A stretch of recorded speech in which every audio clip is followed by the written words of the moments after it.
Breaking news చూస్తున్నారు. Trump కి మరో బిగ్ షాక్ ఇచ్చింది రష్యా. ట్రంప్ టారిఫ్లకు వ్యతిరేకంగా ఇండియాకు భారీ ఆఫర్ ని ప్రకటించాడు పుతిన్. దానికి సంబంధించిన బిగ్ బ్రేకింగ్ న్యూస్ చూస్తున్నారు. క్రూడ్ ఆయిల్ కొనుగోలుపై భారత్ కు 5% డిస్కౌంట్ ప్రకటించింది రష్యా. త్వరలోనే ఈ డిస్కౌంట్స్ మరింత పెరిగే అవకాశం ఉందంటూ చెప్పుకొచ్చింది.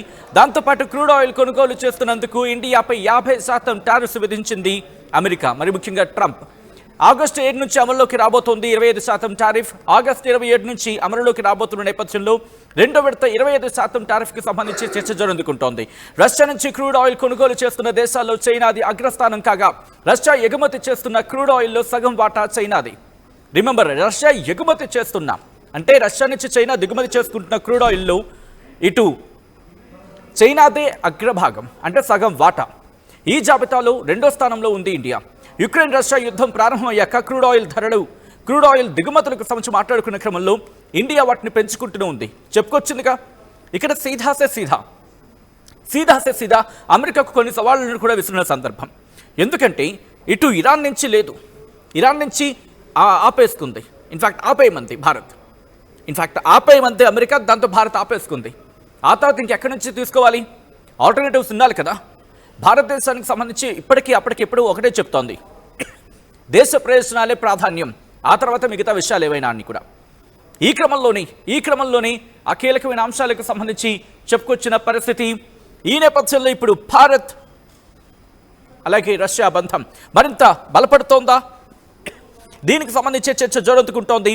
ఎందుకంటే ఇటు రష్యా ఆ రోజు కూడా కీలకమైన డెవలప్మెంట్ చోటు చేసుకుంది. పుతిన్ అలాగే ట్రంప్ భేటీ మాట్లాడుకునే క్రమంలో ఒక ఇంట్రెస్టింగ్ డెవలప్మెంట్ చోటు చేస్తుందని చెప్పుకోవాలి ఆ రోజు. ఎందుకంటే ఆ రోజు కండిషన్ పెట్టాడు పుతిన్ ట్రంప్కు. ఏమని? నువ్వు భారత్ మీద టారిఫ్స్ని తగ్గించాలని చెప్పి. వెంటనే దాని ఇంప్లికేషన్ మనం చూసాంగా. ఇప్పుడైతే ఎటువంటి టారిఫ్స్ లేవని చెప్పి నిన్న వైట్ హౌస్ కూడా మాట్లాడిన సందర్భం. కుదిరితే ఆ బయట కూడా ప్లే చేద్దాం. నిన్న వైట్ హౌస్ మాట్లాడింది ఏమని? ఇటు భారత్ మీద ప్రెషర్ పెట్టడానికి రష్యాను ఉపయోగించాలని చెప్పి white house press secretary Carolina లెవిట్ ఆమె మాట్లాడుకొచ్చారు. దాంతోపాటు అక్కడ ఆర్థిక మంత్రి స్కాట్ బెసెంట్ ఆయన రియాక్ట్ అయ్యాడు. వీళ్ళందరూ ఏమంటున్నారు? కారు కూతలు కూస్తున్నారు. ఒకప్పుడంట 13% అంట, ఆ తర్వాత 16% చైనా పెంచుకుందంట. కానీ వీళ్ళిద్దరికన్నా అంటే చైనా కన్నా భారతే ఎక్కువగా దిగుమతి చేసుకుంటోంది రష్యా నుంచి. ఇది అక్కడ రష్యాకు దోహదపడుతోంది. అందుకే మేము టారిఫ్స్ వేస్తున్నామంటూ కూడా ఈ నేపథ్యంలో ప్రగల్భాలు పలుకుతున్న సందర్భం. ఇప్పుడు ఇదే అంశానికి సంబంధించి అమెరికా ఏమంటోంది ఒకసారి చూసే ప్రయత్నం చేద్దాం. ఆ తర్వాత ఈ డీటెయిల్గా మాట్లాడుకుందాం. The only reason Putin's in Alaska, he didn't come to see how Alaska was doing after he bought it. He came to Alaska because Trump threatened to put a 50% tariff on India for buying Russian oil and gas. What's the weakness of Russia? Almost all of their income comes from oil and gas sales. If we went after the customers of Russia and said you had to pick between the American economy and buying cheap Russian oil or gas, Could you please control your noise, Mr. US? అంతే కదా, కొంచెం నోరు అదుపులో పెట్టుకుంటావా?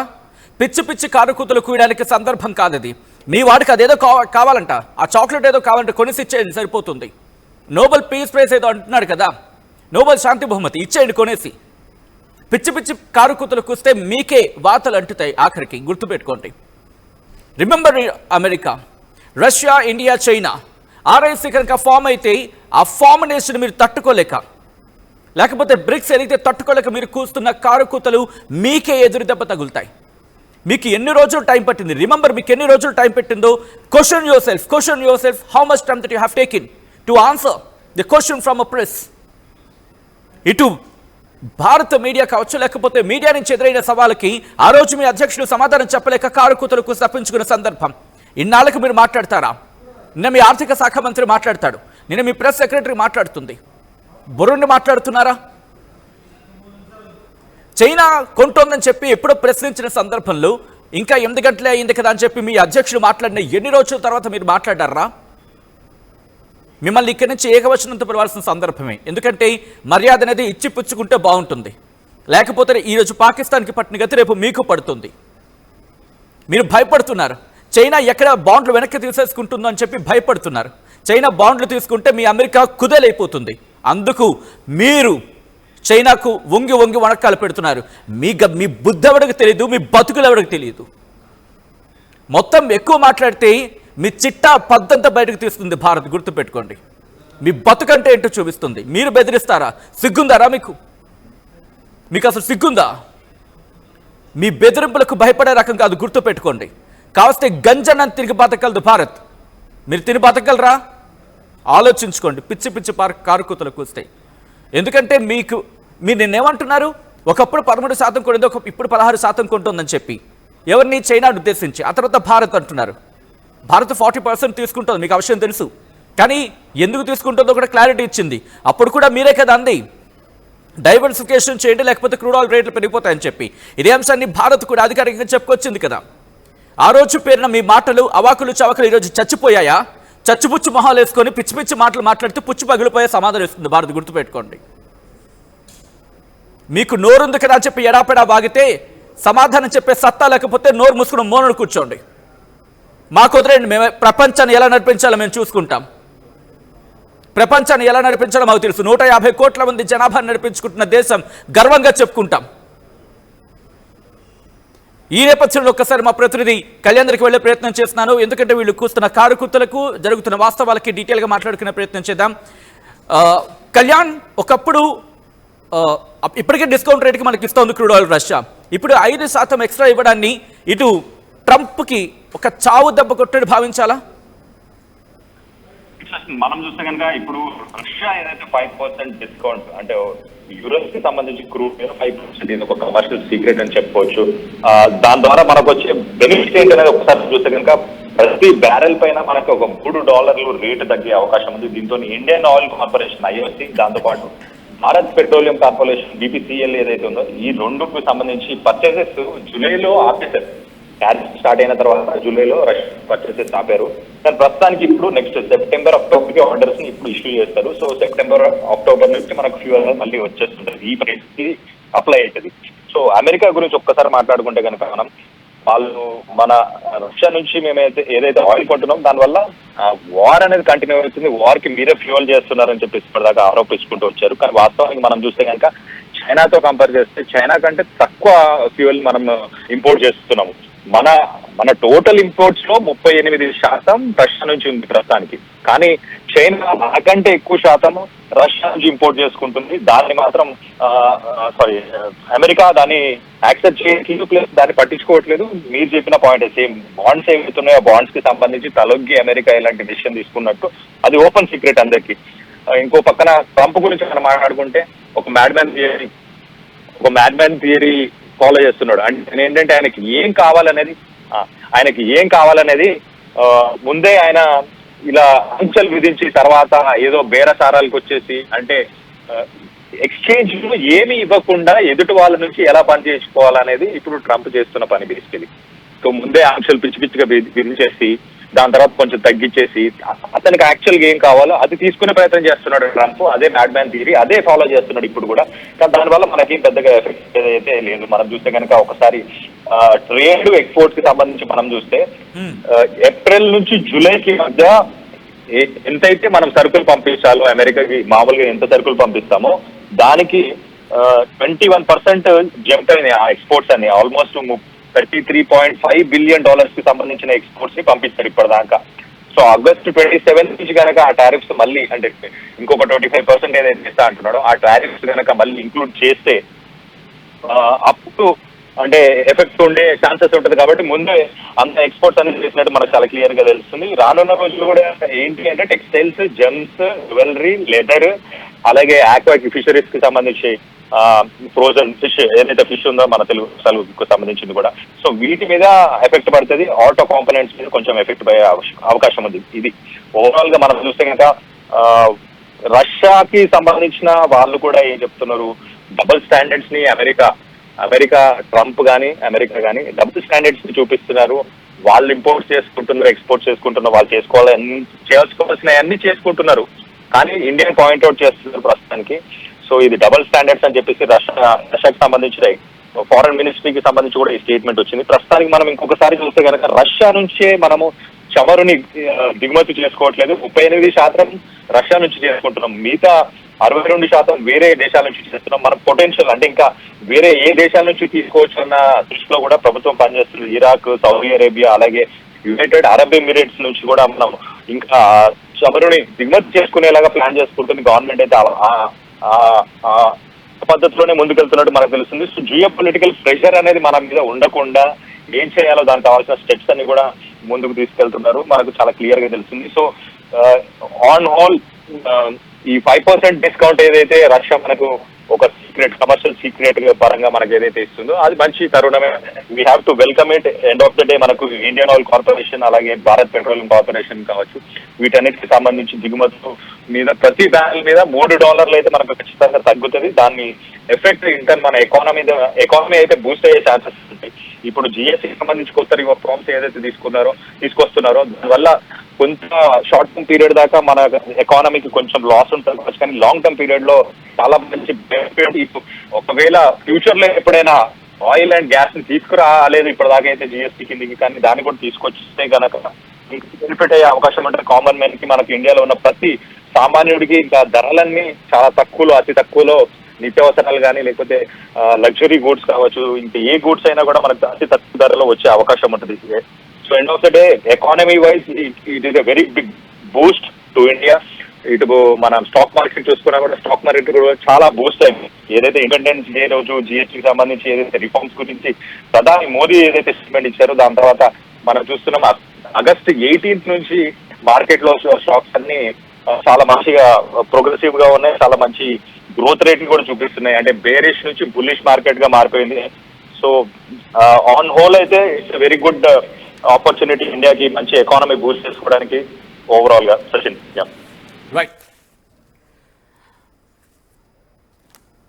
Right Kalyan, మొత్తంగా అయితే మాత్రం Trump కి చుక్కలు చూపించేందుకు ప్రపంచం సిద్ధం కాబోతోంది. మరీ ముఖ్యంగా రష్యా ఆచితూచి వ్యవహరిస్తోంది.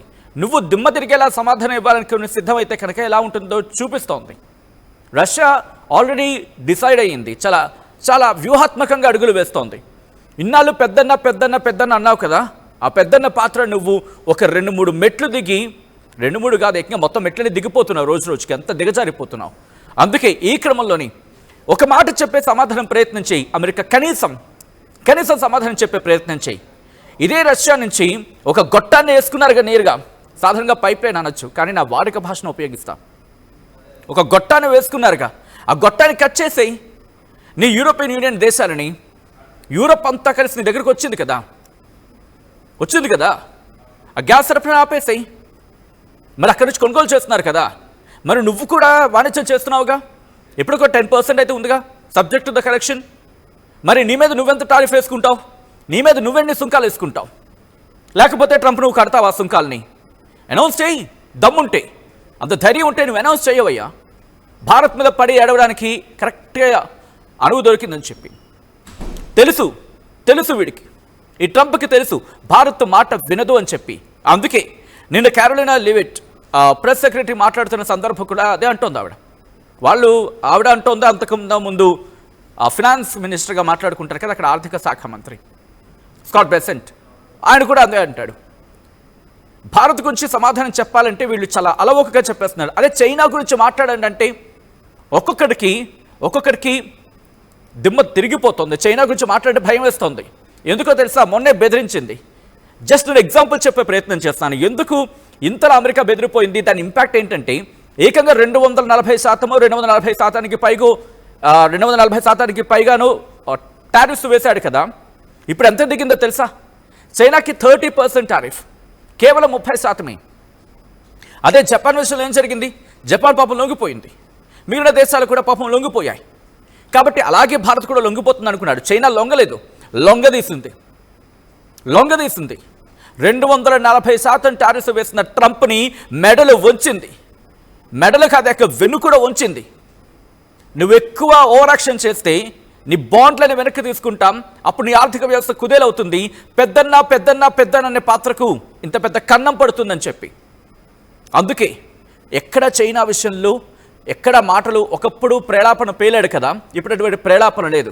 చాలా చాలా పొందిగ్గా మాట్లాడుతున్నాడు ఈ సో కాల్డ్ పెద్ద ఆయన. ఇప్పుడు మొన్న నేను జెలెన్స్కీ వెళ్ళినప్పుడు కూడా నవ్వుతూ నిన్ను ఎత్తాలి పొగడాలి. ఆగయ్యా, అక్కడ ఆగు, ఎందుకంత నీకు హడావిడి? EU దేశాలు వెళ్ళాయి. ఇప్పుడు రష్యాతో భేటీ జరపాలి పుతిన్తో. ఫిక్స్ చేసేస్తున్నారే వాళ్ళ స్టేట్మెంట్సే. ఇటు ప్రపంచం ఏమనుకుంటుందో అనవసరం వాళ్ళకి. వాళ్ళు ఒకటి మైండ్లో అనుకుంటారు, అక్కడ ఎగ్జిక్యూషన్ అది. అంటే ప్రపంచ దేశాలు ఏమనుకుంటాయి, మిగిలిన దేశాలు ఏవేం అవసరం లేదు వీళ్ళకి. వీళ్ళు ఒకటి ఫిక్స్ అవుతారు. దాని ఏదంటారు ప్రాపగెండా. వీళ్ళ propaganda. Stop your non sense propaganda. US నీ పిచ్చి పిచ్చి ప్రాపగెండాని ఆపుకో. నువ్వు అనుకుంటుంది ఏదో నువ్వు అనుకో, నీ మనసులో ఉన్నదేదో నువ్వు అనుకో, దాన్ని విశ్లేషించుకో, అప్పుడు నోరు జారే ప్రయత్నం చేయి. కానీ నువ్వు రాత్రి ఏదో అనుకుంటావు, తెల్లారిసరికల కళలు కంటావు, ఆ కళ నిజం అనుకుంటావు, ఆ నిజం అనుకున్న కళని నోటుకొచ్చినట్టు వాగుతావు. ఈరోజు ఈ సోకాల్డ్ పెద్ద వ్యక్తులందరూ కూడా వాళ్ళు అనుకుంటున్నారు. ఒక్కడికి ఈరోజు సమాధానం అడిగితే స్పాట్లో సమాధానం చెప్పే సత్తా లేని దద్దమ్మలు మీరా మాట్లాడేది ప్రపంచం గురించి. మీ అవసరాలకు ప్రపంచాన్ని వాడుకునే రకాలు మీరా ఈరోజు ప్రపంచాన్ని ఉద్ధరించడానికి భయపడిపోతున్నారు. మీకు నిజంగా దమ్ము ధైర్యం ఉంటే బ్రిక్స్కి భయపడకండి. డాలర్కి ప్రత్యామ్నాయం వస్తుందంటే ప్రపంచాన్ని మేము ఆదుకుంటాం అనే టైప్లో ఉండాలి తప్ప భయపడుతున్నావు కాబట్టి ఆ ఇంపాక్ట్ కనిపిస్తోంది. ఈరోజు ఇంకా సుంకాలు అంటున్నావు. నువ్వు బెదిరిస్తే ఇంకా బంధం బలపడుతుంది. నువ్వు బెదిరించబట్టి ఈరోజు చైనా భారత్ మధ్య ఆ బంధం మరింత బలోపేతమైంది. నేను చైనా విదేశాంగ మంత్రి ఇక్కడికి వచ్చాడుగా, వాంగ్ చూశారుగా స్టేట్మెంట్స్. మరి ముఖ్యంగా ఇప్పుడు బంధం బలపడుతోంది. ఎంతలా అంటే వాణిజ్యానికి సంబంధించి మాట్లాడుకునే క్రమంలో 12 అంశాలకు సంబంధించి ఉమ్మడిగా ముందుకు వెళ్ళాలని చెప్పి నిర్ణయించిన సందర్భం. 1 కాదు 2 కాదు, రిమెంబర్ 1 కాదు 2 కాదు, ఏకంగా 12 అంశాల మీద ఉమ్మడిగా ముందుకు వెళ్లేందుకు సిద్ధమవుతోంది భారత్ చైనా. అంటే ఇటు రష్యా కూడా ఇప్పుడు అడుగు వేసింది. ఇప్పుడు ట్రంప్కి తిక్కరేగుతోంది, ఏం చేయాలో అర్థం కాక. ఈ క్రమంలోని పుతిన్ ట్రంప్కు సరైన సమాధానం చెప్తున్నాడు. ప్రతి అడుగు కూడా ఆచితూచి వ్యవహరించడం కాదు, కుంభస్థలాన్ని కొట్టాలి. ఇప్పుడు ఏషియా మీద టార్గెట్ చేద్దాం అనుకుంటున్న అమెరికాకు ఆచితూచి వ్యవహరించుకోవాల్సిన సందర్భం. గుర్తుపెట్టుకో అమెరికా, నువ్వేమంటావు? నేను నీ ఈక్వేషన్ నీకు చెప్పే ప్రయత్నం చేసి నేను కంక్లూషన్కి వచ్చే ప్రయత్నం చేస్తున్నాను. నువ్వేమంటావు? నీకు యూరోప్ కావాలి, ఆ యూరోప్లో ఉన్న జెలెన్స్కీకి సంబంధించి ఆ యుక్రెయిన్ కావాలి, రష్యా కూడా కావాలంటావు. So why not you think about India? Bharat గురించి ఎందుకు ఆలోచించవు? నువ్వు సోకాల్డ్ పిచ్చి పాకిస్తాన్ పట్టుకుని భారత్ను వదిలేసుకుంటావా? రష్యాను బెదిరించంటే భారత్ను వాడుకుంటావా? అసలు ఏ దేశం నీకు బంధంలో ఉందో, ఏ దేశంతో నీకు స్నేహం ఉందో మర్చిపోయిన equations. Do deserve to be the so called పెద్దన్న? అంతే కదా. అసలు ఆ పాత్రకు ఎక్కడ వన్నీ లేదని చెప్పుకోవాలి. సో అవన్నీ మిగిలిన విషయాలు అనుకోవచ్చు. సో మొత్తంగా అయితే మాత్రం ట్రంప్కి ఇటు దిమ్మ తిరిగే షాక్లు ఇస్తున్నాడు రోజుకి పుతిన్. ఈరోజు 5% ఇంకా ఎక్స్ట్రా మనకి కన్సెషన్ ఇచ్చింది రష్యా. అంటే అక్కడ దిగుమతి చేసుకునే క్రూడ్ ఆయిల్కి సంబంధించి. అంటే మన క్యాలిక్యులేషన్స్, మన ఈక్వేషన్స్ ఇంకా మారబోతున్నాయి. ఇంకా మనకి తక్కువ ధరకు రాబోతుంది. కానీ రిమెంబర్, తక్కువ ధరకు వచ్చిందని చెప్పి మనం ఏం చేస్తామో తెలుసా? ఆ వచ్చిన దాన్ని ఇప్పుడు విదేశాలకు ఎగుమతి చేస్తూ ఉంటాం. అంటే మళ్ళీ కొనుక్కునేది ఎవరో తెలుసా? వీళ్ళే, యూరోపియన్ యూనియన్ని. వీళ్ళు డైరెక్ట్గా కొనుక్కోలేక ట్రంప్కి భయపడిపోయి కొనుక్కోలేక మన దగ్గర కొనుక్కుంటారు. మళ్ళీ వాళ్ళనేవండి ట్రంప్. ఎలా అంటే 1, 2, 3 ఇళ్ళు ఉన్నాయి, 1కి 3కి పడదు. వాళ్ళ దగ్గర నుంచి డైరెక్ట్గా కొనుక్కోకుండా 2 మధ్యలో మన భారత్ ఉందనుకోండి, భారత్ 3 నుంచి కొంటుంది, 1కి అమ్ముతుంది. వాళ్ళు దానికి సిద్ధం. ఈ అమెరికాకి అది నచ్చకపోయినా ఏమీ తెలియనట్టు చూస్తూ ఊరుకుంటుంది. ఇది వాళ్ళ పద్ధతి. సో ఈ క్రమంలోనే ఇప్పుడు ఏం చేయబోతుంది అమెరికా? ఇంకా భారత్ను బెదిరిస్తుందా? లేకపోతే ఇటు ఏషియాలో రష్యా, చైనా, ఇండియా ఈ బంధం బలోపేత దిశగా వెళ్లే క్రమంలో కాస్త బెట్టు దిగి భారత్తో తన స్నేహ బంధాన్ని మళ్ళీ పునరుజ్జీవింపజేయించుకుంటుందా? పోషక చాలా స్ట్రాంగ్ వర్డ్ ఇది మరి పుతిన్ చేతుల్లో లేదు ప్రస్తుతానికైతే. ఎందుకంటే భారత్ రష్యా బంధం అలాగే ఉంది. చేతుల్లో ఉంది ఇప్పుడు ట్రంప్ చేతుల్లో. చేతులు కాల కాకులు పట్టుకుంటే లాభం లేదు. సో చూద్దాం ఏం జరుగుతుందనేది, ట్రంప్ ఏం చేస్తాడనేది.